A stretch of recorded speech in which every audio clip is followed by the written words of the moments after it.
Hey everybody, welcome to the Ronline Report. Today's guest, I've been watching this guy make a very, very nice rise over the past couple of years. Turn pro as a masters, which usually you don't hear much from those people again, but you've been hearing a lot from this man. He was the 2021 Tampa 212 Pro Champion, the 2022 Texas Pro Champion at 212, almost got the 2022, and the Olympia. He's been top 8 in the Olympia now twice. Please welcome, all the way from Connecticut, Kerrith Bajjo. What's up, Kerrith? Yeah. Sorry, I gotta leave my own fan club. Yeah. Well, who said this? Kevin Leverone? No. Somebody said if you don't blow your own horn, sometimes there's no music. I like that. I like that. Put that on a t-shirt. So you just got over. We're gonna give Chris Pantano from Massachusetts proper credit. I don't know if he was the only one, but called it the Olympia plague because so many people came back from Vegas and got very, very sick. We were, I contacted you for an interview a few days ago, and you're like, no, I can't. Not a good time to be speaking on camera. Lunsford sick as a dog. Milos got COVID. I think you were, before we went on air, you rattled off like 20, 30 people just off the top of your head that got sick. Oh, yeah, then that's the least. Those are just like competitors. The people that went to support me also got sick. Oof. Pressured them to go to the meet and greet, and sure enough, everybody got sick. I feel so bad. So what is it? Because I was sick, but I tested negative for COVID. Is this just like a regular flu everyone's getting, or got? So I think we just all got comfortable and forgot that the flu is really a thing. And I'm not going to sit here and cry out conspiracies or anything, but I was always big on, well, the flu is probably worse than COVID. And sure enough, when I got COVID, I only had it for a few days, but I got it in the second wave. So with that said, my body obviously forgot what the flu felt like because I was still able to compete through it. Wow. But what really happened was, I just started breaking down and it hurt. Like it physically hurt. My bones hurt. Like I felt like I went through the most excruciating workout with a weighted vest in a sauna in the middle of Arizona. In summertime. Yikes. Okay, that's rough. Yeah, that's really how it felt. And I was stuck there for the better part of a week, man. And, it took a couple days for me to say, you know what? No, I'm not even going to try and tough this one out. I need help. So I went to urgent care. They put me on Tamiflu. That started making me feel better. Then as I got better, Tamiflu made me start feeling worse. So I stopped taking it. But yeah, it has some sides to it. I didn't know that. I didn't realize that. So it actually creates like a little vertigo, if you may. So I was getting dizzy and I was like, I'm not sure. And my girlfriend was like, hey, I think that's one of the side effects. Sure enough, she was right. And one of my nurse buddies confirmed it. Yeah. Now you work in the medical field. What's your job description? Respiratory or something? Actually, no. I'm a personal trainer. I actually run my own personal training services. And I also work for a company called Corporate Motorsports. I'm their health manager, if you may. So I take care of all their nutrition needs and I put them through workouts as well. And, just monitor their health. Okay, I'm not going to edit that out, Jen. People can see that I get things wrong all the time and I have no problem with that. So let's move on we got to talk about the Olympia because, man, so 2021, you had a really good year. It was the Tampa Pro. That was your first win. That was the first time I really knew who you were. I mean, I'd heard the name, but I really had no idea what this Kerrith Bajjo guy looked like. That's a weird name, Kerrith Bajjo. I wonder if this guy looks. Then I see you, and you blew that show away. Phenomenal condition. This year, I saw you twice leading into Olympia. Texas, you blew that show away.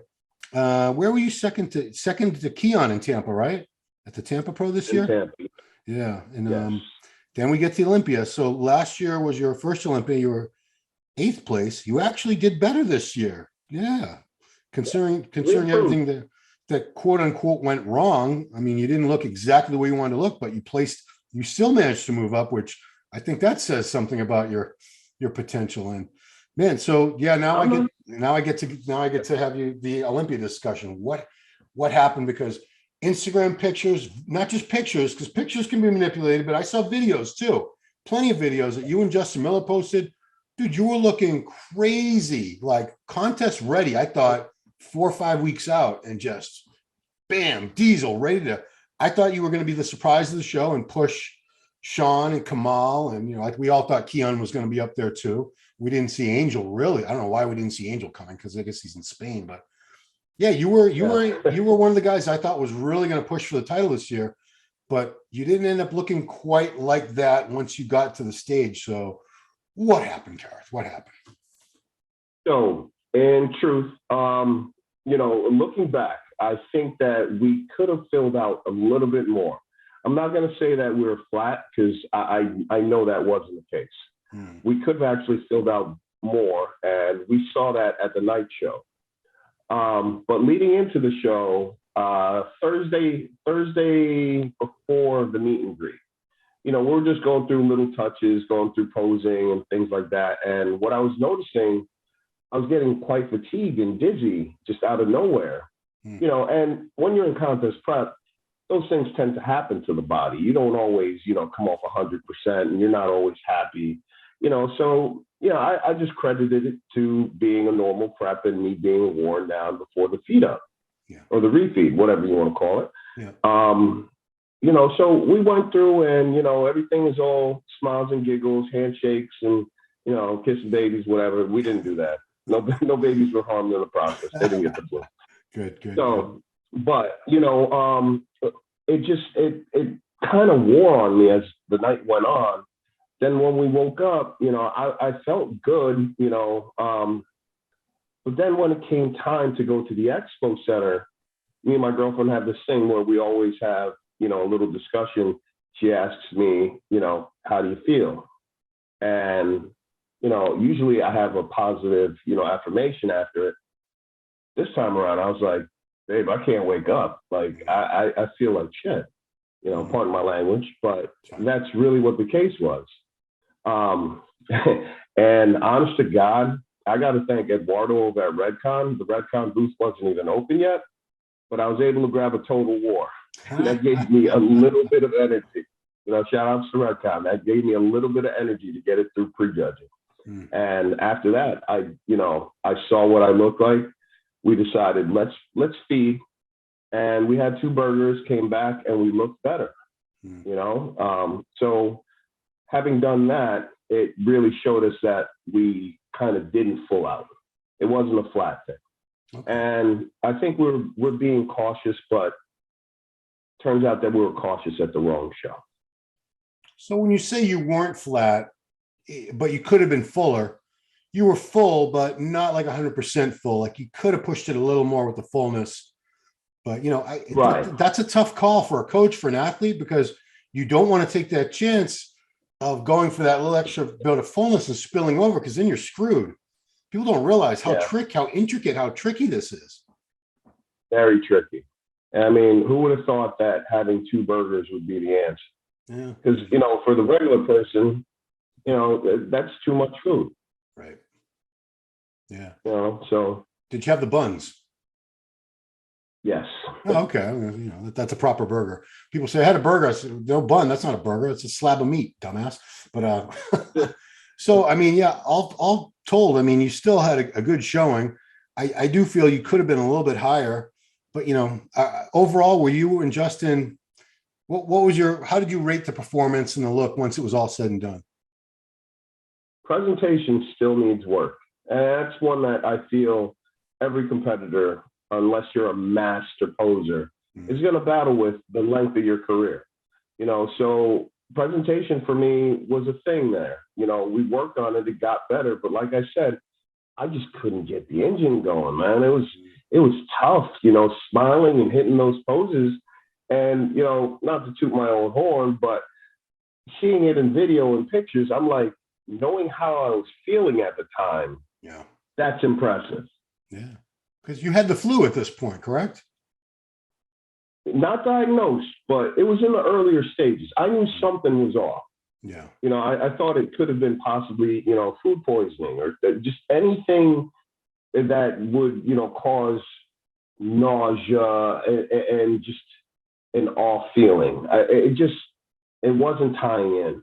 Yeah. I mean, it was like Is that the incubation stage they call it? I don't know. It was, you had the flu. You probably got it at the meet and greet the night before. I'm guessing. I think that's where I'm most sure people, it had. it was like Yeah. it was like a virus farm in there. You know, we can't fault the promoters or anything. It was just a lot of people in a small space. It was a big room, but I've been to Yeah. many of those. I've never seen it packed like that ever, like that. Yeah, it was a petri dish. Yeah. And you had to like, squeeze by people. There was no room. It was, especially if Yeah. you were trying to get by like a Bumstead or Rami or one of these people, good luck. It was like packed. Yeah, but and we even took the proper precautions. Everybody around me had hand sanitizer on it. I had hand sanitizer. Justin ran off and went and bought like 3 or 4 bottles. He was like, dude, after everybody, I'm like, people are gonna think I'm like a germaphobe or something. But it's the times we live in, so we took the right precautions. The only thing that I'd say that, and it might not even work, the whole mask thing. And I was just going to bring that up. Yeah. Because I saw there was some scattered people. You saw maybe 1 in 40, 50 people had a mask on. And I'm thinking, wow, this is great. We don't have to wear these masks anymore. But now I'm thinking maybe we should. Do they help? Do they not help? That's the constant debate. We don't even know, do we? No, and that's the biggest question ever, because from what I'm told, it's got to be the KN95, the N95, and those things basically suffocate you. They choke you out. So you're not going to be in that hot room with legit 2,000 people and a mask on trying to be pleasant. You're gonna want to get out of there. Yeah, you could be feeling like Darth Vader in that thing. Yeah, but Exactly. But now the fact that everyone got sick, and I was already sick, so it didn't bother me. I've been sick for like a month, but I'm really questioning the mask thing. Like maybe we should have worn masks. Maybe, I don't know. I hate masks. I was so happy when we didn't have to wear them anymore. You know what? Not to take jabs at Uber or anything, but every single Uber driver we got was coughing, and I had to point that out to Lori and Justin. I was like, guys, you don't even realize every single one of these drivers has been coughing.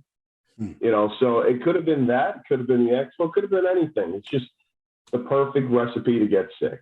And I know these airplanes, they like to put us at ease now, saying we've got this filter and this and that, and I'm like, yeah, but it's still 100, 150 people on this little metal tube. There's not a lot of, right. I don't care what kind of filtration system you got. That's still a lot of air being breathed right around each other. You're squeezed in. At minimum, everyone's in a row with 2 or 3 other people, and their breath. Don't tell me their germs aren't flying around. Come on now. Yeah. So this somehow became about. I don't want to talk about flu and COVID for your whole interview, Kerrith. Let's get back to bodybuilding stuff. So you had to correct me because I wasn't sure where you turned pro. So you turned pro at the was it still called Team Universe in 2017? Because now they just call it Universe. You lot. Got there the year they changed it to NPC Universe. Okay. But everybody wanted to hold on to that Team U title because it's just a cool name for a show, Team U. Yeah. I loved it. I thought it was cool. So yeah, now it's Universe show. So yeah, you weren't really a Masters in my book because you were only 35 when you turned pro. 35. Yeah, I mean that's a young man in bodybuilding today. It's not old. Let's put it that way. It's not old. It's not, but when I was looking at some of the other competitors that were winning at Team U, they were all 35 too. So I thought I was in good company. You were. And I got to say that my graduation class had some of the best bodybuilders, up until recently, until this new wave of bodybuilders came in.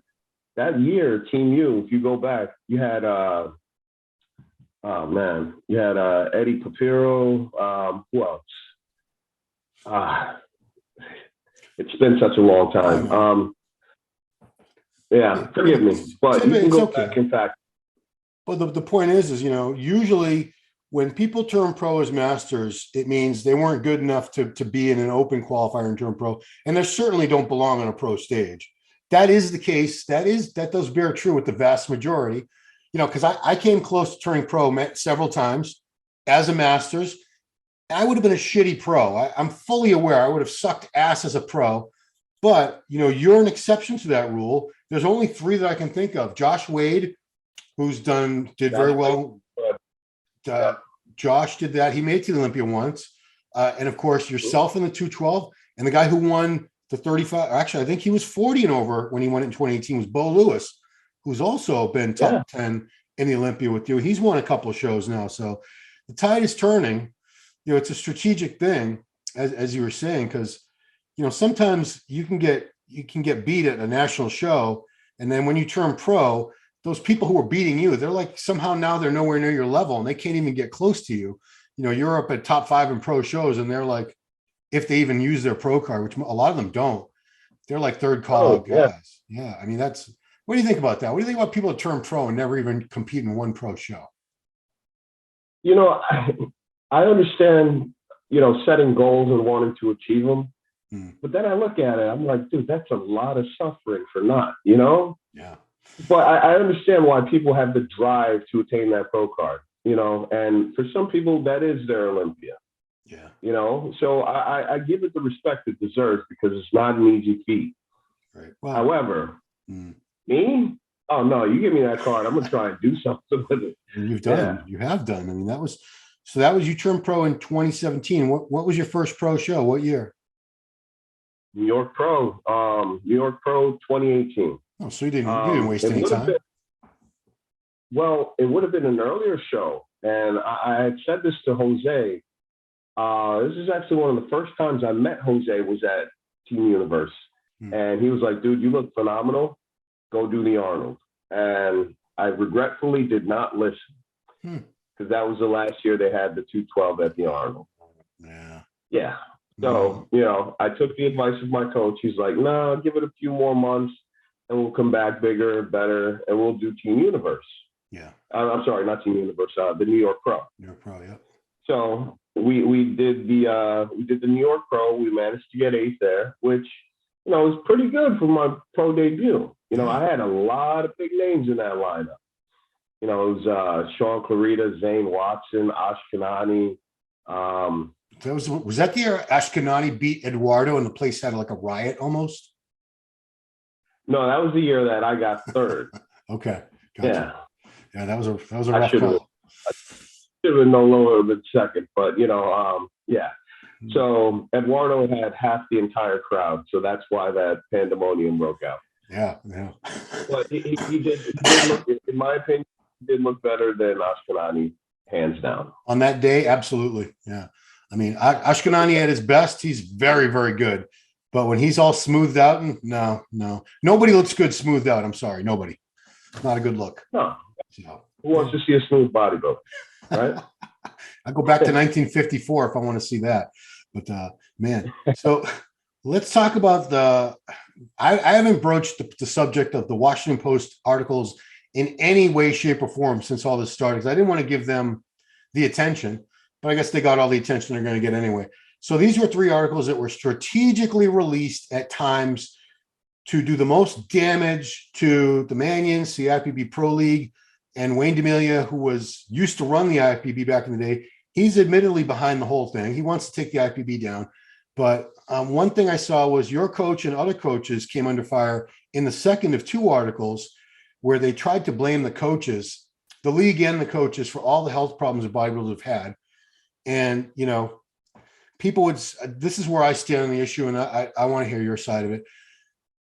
You're all grown men and women, all of you, all you pro bodybuilders, fitness, figure, whatever division we're talking about. You hire a coach. Yes, you should trust that coach. At the same time, this is your body. And if there's anything that they're telling you to take or to do that you're not comfortable with, or you're not even sure what is this, you need to research it. Don't even just rely on them. We all have Google. We have access to PubMed. There's no excuse to be a moron now. Write down, okay, you want me to take Lasix? Let me find out what Lasix is. Let me find out what the doses are, what it's used for. Do a little research before you throw this in your body, because after the fact, you can't come back and say, oh, my coach almost killed me.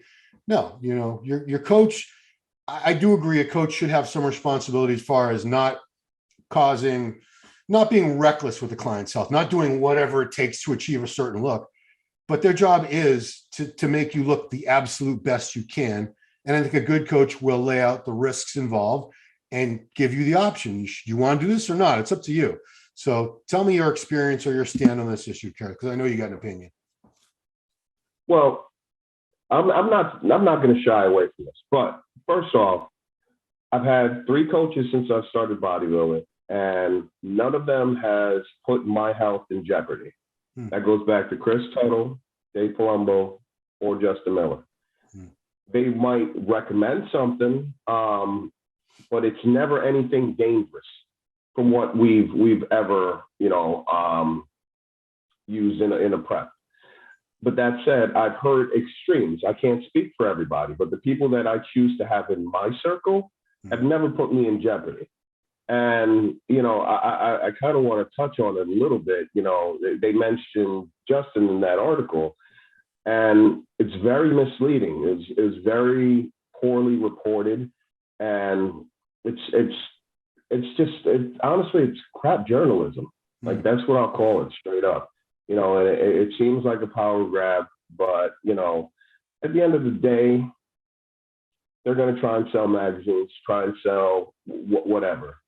Follow the money, you'll find your answer. So, it was evident that was just a thirst trap for people who don't know better. Anybody who knows better knows that that's a crock of shit. So, if you're of able mind, able body, and you're able to bodybuild, you should have a conscious enough brain to make the right and wrong decision. So you got to fall on your sword. And if you choose to do something extreme, you got to be able to live with those extremes. Bodybuilding is a game of extremes. How extreme do you want to be? Yeah, I mean, we've compared to it, these comparisons. They're never like perfect analogies, but race car driving, what else? UFC. There's a lot of sports that are very, very dangerous. People die, 100%. and I mean, you don't expect that. I think people get riled up about bodybuilding because you would never expect people flexing on stage in little bikinis to be risking their health or their life in any way. But, they don't understand, to achieve that look, to carry that much muscle mass with that tiny trace amount of body fat, just enough water for your body to survive for a few hours without water, really. It is, I don't think anybody can look awesome and be 100% healthy or not taking any chances at all. Of course, you can mitigate that. You can be as safe as possible. But, I love the sport. This has been my life for decades and decades. But I agree. I don't think the human body was meant to do that. It wasn't meant to drive around a racetrack 500 laps at 200 miles an hour. It wasn't meant to be punched and kicked in the face 50, 60 times in each round in UFC either. But I mean, there is, I don't know. I don't even know what to ask you about that. But how do you like? You know what? Check this out, though. Check this out. Yeah. Nobody's talking about all the soccer players that are, under these conditions that are dying. You know what I mean? Why isn't that being reported? How come FIFA's not being questioned?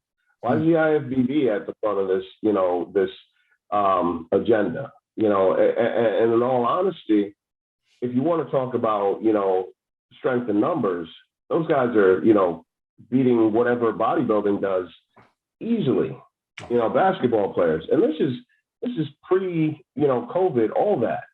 Go back to just what they're putting their bodies through. They might not be doing it for aesthetics, but they're still pushing their hearts to the maximum capacity. You got kids that are out there dying in high school that are just in practice. Yeah. Like, let's call it what it is. This is obviously a power grab, something for attention. Yeah. Well, I mean, I'm curious if the Post knew that they were being used to serve that agenda, or if the story was presented to them and they had no idea and they're just like, oh boy, this sounds great. Bodybuilders dying and coaches and sexual oh, this is great. We'll sell 1 million copies and we'll get people to subscribe to us online. All that. I wonder if they knew that it was actually, Wayne and somebody else. This was all very, very carefully orchestrated. Either way, it doesn't matter. Both scenarios are bad. I don't know the characters behind it, but I just know that it was very distastefully done, and it couldn't have come at a worse time, where you have guys that have, worked so hard, women that have worked so hard, to get to the highest level of their sport, only to have an outside source make them question all their efforts. Yeah. You know, it really, you know, we could say, oh, that doesn't matter. But in the back of your mind, you know, it's like you always have that subliminal thought. Right. You know, is this the right thing for me? You know, kudos to everybody that still was able to step on stage and push through and bring their best. But at the end of the day, you don't want to have somebody in the back of your head just throwing doubtful comments. It's belittling, you know? Yeah. You don't need that. I'm sure you and everyone else competing at Olympia had people who knew them saying, "Hey, did you see that thing in the Washington Post?" Or, you know, it was viral. It went all over the place. So again, yeah, you're trying to focus on the most important competition for most of these people of their life ever. I'm sure there was a ton of people that was their first Olympia ever, and they really just wanted to enjoy it and make it the best experience possible. And then anything that distracts or taints it, it's just not cool. Not cool. All right, let's get off that. So I will say that. Yeah, one closing thought on that. Yeah. Disregard all that BS. Man, that Olympia was nutty. Those lineups were nutty. And, you know, I'm happy I got to be a part of that because that was really cool. For me, the prejudging, I might not have looked my best, but man, that thing was popping. Yeah. They set up that expo perfectly. And the stage was good. The lighting was good. It really got me fired up. So that's probably another reason why I was able to carry through. You know, just being a part of that. That was really cool. What'd you think of, you know, Sean Clarita? This is only the second Olympia champion after Cutler did it in 2009 to lose the title and get it back. I know he didn't have to beat Lunsford to do it, but still, we've never seen it. It's very rare. Only Cutler done it. Once you lose the Olympia, typically that's it. You never get it back. So I don't know if you know Sean personally, or if you must know all these guys personally on some level. You must have been super happy to see him do that. It was big of him, and we were talking at the weigh-ins. Like I don't know how many people follow Sean, but Sean had a baby due in 2 weeks. Yeah. So just out of respect for the man and knowing who his wife is, like I was extremely happy to see that happen. Because I'm like, dude, you got Christmas, you win the Olympia, and then you got a baby. It's like the trifecta of success right there. Yeah. So it was really cool to see him achieve that. And I was very honored to compete against Sean because as many times as I've been on the same stage, we've never stood side by side. This is the first time we got to stand side by side. And even though it was only for a couple quarter turns, it was fun in that moment. And, you really get to see where you are against the champ. So I know what I got to do now. And, hopefully he takes next year off and takes care of the baby. But, we know what work we got to do. So what do you need? Because you're everybody that gets beat looks at the guy who beats him and says, what do I need to do to beat this guy? So he's the standard bearer now. He's the 212 Olympia champion. What do you, Kerrith, need to do to be able to, let's say the baby doesn't distract him and he keeps on doing what he's always been doing, that little mutant, he comes back the same freaky Sean. What do you do to beat something like that? I never say anything's impossible. I think you could do it. I think anyone in the top 10, if you've made it that far, you have the potential to be an Olympia champion, or you wouldn't be on that stage. Well, thank you, number one. Number two, I'll say what we got to do is refinement. We got all the size we need, and we probably had another 8 pounds to play with. Really? Yeah. So we put on a good amount of size since Texas. We're probably around 202 in the morning on the prejudging scale. And then the night show, we were right around 206. Wow. So, after those 2 burgers, we filled out nice. Wow. But, all in all, we could be 10 pounds heavier in the morning. But it comes with refinement. Everything has to be refined. We got to get more detail. Sean brings a level of detail and conditioning that very few, I don't care if you're, classic physique, even the women's physique competitors who I believe have the best conditioning in bodybuilding. You know, if you want to talk that, Sean's got that level of conditioning all the damn time. He doesn't miss. You know, he's really good, really consistent when it comes to that. So we could put on a lot more size. You know, no specific body part. We want to grow evenly. But if we do that and we refine that muscle and we condition that muscle and we just come in hard and grainy like we were 2 weeks out, 3 weeks out, I think we can be a problem for anybody up there. Yeah, I don't, you just said you weighed in at 20. You weighed in at 202 at the weigh-in? I was I weighed in at the weigh-ins. I was 210, but I had clothes on. Okay. I had on cargo pants and hoodie and stuff like that. But realistically, I think I was 206. Okay. So it was about 206, but I was probably 202 on stage. So, yeah, you have anywhere from 6 to 8 pounds, it sounds like you could gain without busting out of the 212 class. And, it's you talk about conditioning and refinement. I think that's one of your strongest points is you have that grainy, dense look to the muscle, that old man muscle that makes me think you've been training for 40 years and competing for 30. And I'm probably way off on those numbers. Am I? We've definitely been an athlete for a long time, but weight training, we're probably about 15 years, 7 year series. Oh, 7 year series. You're still a beginner, man. You're an intermediate. But that also shows, because people talk crap. So were you 30, 37, 38 now? I'm 40, man. 40. That's not that old, because a lot of the commentary about the Olympia, they were saying, well, Andrew Jacked is already 30. I think he's 38. They're like, he's too old. He's too old. It's done. He's never going to be able to improve. He's too old. I said, guys, he's only been competing not even a year. I wouldn't count those bullshit things he did. He got up on stage with 2 other local dudes in like Abu Dhabi or something, Dubai. Yeah. You're young in the game. You've only been doing this. You've only been competing at this level for a very brief time. I don't think your body doesn't look beat up to me at all. 40-year-old guys who've been doing it since they were kids, I think you see the muscles torn and loose skin. You see all kinds of, you still have a real fresh look. Everything still pops on you. So, when you say 40 and you kind of lowered your voice, I'm like, dude, you're a very young 40, very young 40. Yeah. And Andrew Jack, if you're listening, you'll be fine, Andrew. You're not an old guy either. 100%. But you look phenomenal. But you let Jose tell it. His best year was 42. Yeah. And I'm like, we have very similar builds. So I'm hoping that he's right on. Yeah. I think, I know I got a lot more to give. But at the same time, it's like, we never know. We're always one injury away.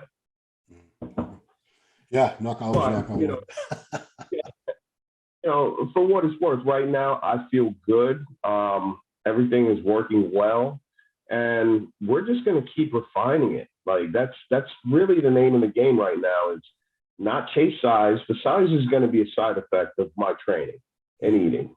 So if that comes, so be it. And we don't want to get crazy. There's no reason for me to jump up to 260 again. Like we could stay at 225, 230 and just grow. Yeah. That way the cut isn't as stressful, Did you diet down from 260 for one show? My first year, 2017 to 2018 New York Pro. Wow. That had to suck. Just under 260. Oof. I was doing like 2 hours. It was horrible. Oh, yeah. That's what I tell people. I say, I know you're having fun. You love this food, but let me tell you, when your prep starts, you're going to be doing all this cardio and you're going to be on 0 carbs. You're going to be wishing you didn't eat all that shit food all winter long, dude. But man, so 260. 100%. Can you imagine what you look like at 260, Kerrith? Oof. Big butterball. 2 centimeters direction, I could have been round. Man. So what's the plan? Are you taking a little time off training and things like that and letting your body heal up, or are you already back at it? I was actually about to go train shoulders for a little bit. Today's the first day that I actually feel I can pick up some weight. I'm not going to get crazy. You know, I just want to get some blood flowing, you know, just some movement. I've been on the couch, been in the bed for the past week and a couple of days. Like I need to do something, you know? So I jumped on the treadmill the other day, but you know, guys like us, we got to pick something up. Yeah, treadmill. You know? Your cardio bunny. Come on now. Cool. Yeah. Well, I'm glad you're feeling better, man, because I can't. It still boggles my mind. Go ahead. Yeah, just got to take it slow and ease back into it. But as far as taking time off, I can't see me taking any lengthy period. There's not too many 212 shows domestically to qualify. Right. So I got to start thinking about, hey, well, New York Pro is right around the corner. I don't know if they still have the Cal Pro. Is that one that they got rid of? Which one? The Cali Pro? Cali Pro, yeah. I think that's still on. The one I'm really curious about is, and if anyone knows the answers, put it in the comments. Boston Pro here in Boston. I haven't heard a thing about the Boston Pro. The Arnold is going to come out with their list, I think, first week in January. But Boston Pro this year, we're still in 2022. It was just a week later. So you'd think they would have something announced. I haven't seen anything, which is kind of worries me. It was a good show last year. That was a really big show, wasn't it? Like they had entertainment, they had Akon and stuff. He ended up coming. Well, that was later. We missed Akon. That was a whole misunderstanding. Can I tell you one funny Akon story? I don't know what he really looks like. Like, I'm not a fan. I know his music. I know what he sounds like. But I was trying to get the Wi-Fi password or something from the promoter, David Whitaker, and I was following him around like a little schoolgirl for like 15 minutes while he was talking to this other guy, and the guy had like a little entourage around him. Like, who's this knucklehead? I just need to ask this guy one question. And then when he turned around, like, oh, that's it. I've been like this close, breathing down Akon's neck for like 20 minutes trying to get a word in with the promoter. Yeah, he actually performed briefly that night. And then the fire department, the fire marshal shut it down because there were too many people in that room or something. So I think they only got through like 3 songs. I know because my niece was in, she went just for that concert. She could give a rat's ass about bodybuilding. She went to go see Akon, and she's like, yeah, it was like 20 minutes and they shut it down. But yeah, that's my Akon story. Man. Funny enough. Do you have sorry, before I forget, do you have a YouTube channel? Because I saw New England Media. Muscle Media? What's he called? Johnny Latz? New England Muscle Media. New England Muscle Ricky Media. Latz. Ricky Latz. Johnny Latz. Yeah. So do you have a YouTube channel yet? I don't utilize it. I'm strictly like Instagram, but I need to be more multifaceted when it comes to my social media. I'm working on it, Ron. I know you always tell me you got to get on YouTube. You got to do that thing. Yeah. But, you know, I was so wrapped up this year in me being my best. It took away from that. You know, I hear it every day from the wife, and she's on that. You gotta market yourself, and she's right. You guys are all right, but you know, it's just you get done training, and it's like, yo, this is the last thing that I really want to do right now. I know. You know, it's crazy to me. You don't want to do that, and yet I got a gym full of these young 20-year-olds with like as much muscle as you have in that finger right there, filming every set they do, and they have 50,000. The girls have like 100,000 followers on Instagram, and you know they're squatting 135 pounds like it's like they're setting a world record. And meanwhile, somebody like you is like, I don't really want to put myself out there. These people who, you know, it's a different world. You know, it's oversaturated, and I feel as if seeing them do that at my gym, and they do it at my gym and just about every other gym you go to, it really takes away from it for me. Because I'm like, dude, hurry up and get your set in because I really want to use that machine. Yeah. You know, meanwhile, they got the tripod over here, they got one over here, and then they got the wingman going around doing panoramic stuff. Wow. You know? That's awesome.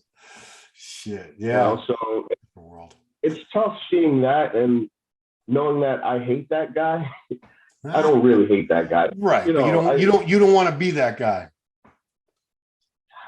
Exactly. But disregard that. I still need to take advantage of my YouTube platform and, you know, put more content out there. And I vow to you that this year I will definitely put more instructional stuff out there and share a little bit more of myself. People tell me I'm interesting. I don't know what the hell they're looking at, but, so, we'll put more of that stuff out there for them, and maybe, I could reach somebody and help them in a positive way. Yeah. But I mean, just from a career standpoint, you're on the map now. You've won a couple pro shows. You've been top 8 in the Olympia twice. People know who you are, but it's never a bad thing to just keep reminding them, this is who I am and this is how good I am, because it shouldn't factor into anything. I don't think it factors into judging or anything like that. I really don't. But as far as like contracts and just there's a lot of things in the industry now that are so tied into your social media following and your presence and your YouTube channel. It's all tied in now somehow. That's just the world we live in. 100%. So, and that's another thing, me wanting to get the contract now. Before I wasn't so much driven to get it, but I see where the benefits of having that on your side really work to your advantage. So, if me being out there a little bit more will attract the right sponsor, then I'll put in the time for it. It's just, I see these kids doing this stuff in the gym for free. And I'm like, how could I possibly monetize it, Yeah. Well, that's one way. I mean, I assume you aside from the Olympia, which they do the airfare and the hotel, do you typically have to get yourself to all these contests and put yourself up at the hotel? Oh yeah, man. I'm a working man. Yeah. So I mean, that's the great thing about a sponsor is just about all those sponsorships, they cover your competition expenses, which I can't, it's crazy that you're professional athletes and you have to pay your own way to go to shows, It's like, do the guys in the Super Bowl, do they have to pay to fly to wherever they're playing at the Super Bowl? No, right? Well, they go on a big company jet, but I don't know. A lot of things we can make better in the sport as time goes by, and we will. It's a process, I think. Yeah. But anyway, yeah. Glad you're feeling better, Kerrith. I hope it didn't really ruin your holidays too much being laid up like that. But yeah, man, that you still did a phenomenal job at the Olympia. I knew something was just a little bit off. You still looked really, really good. I know he could look a little better than this. I'm always wanting, I want to see the best out of everybody because that's when the show is. This was a great Olympia, but it could have even been better if this is a fantasy scenario. Nobody's ever at their 100% on stage. That'd be ridiculous. That'd be a bunch of robots or something, not human bodies, but it's still. I know we haven't seen the best of you because you've been getting better and better as just these past couple of years. Every time I see you, you've improved. We're going to get there. And I mean, it's nothing but progression with us. That's from every coach that I've worked with, every show that I've done. It just gets a little bit easier in the sense of habit. The habit just makes it fall into place. Like post shows, I'm not going crazy with the binging anymore. I kind of got all that out of my system. I might have a few snacks and things like that, but just going through the process now is more of a way of life instead of just like, all right, well, I'm just doing this so I can have a ton of cookies and stuff. And I'm sponsored by a brownie company. Let's not get it twisted. Buckeye brownies, you guys always hook me up. Yeah, they're absolutely sensational. Yeah, so, I can tell by your face you haven't really gone crazy. No. Usually, my head is completely round at this point, but, we still held on to the dimples. So, and that's usually my measuring stick right there. If I could keep the dimples for a couple of months, I know that within a couple of months, we're going to start prep at some point. Right on. So, we stay sharp so we don't got to get ready. Right on. So right now we're thinking probably New York pros, most likely next time we're going to see you. Yeah, maybe it's coming right up.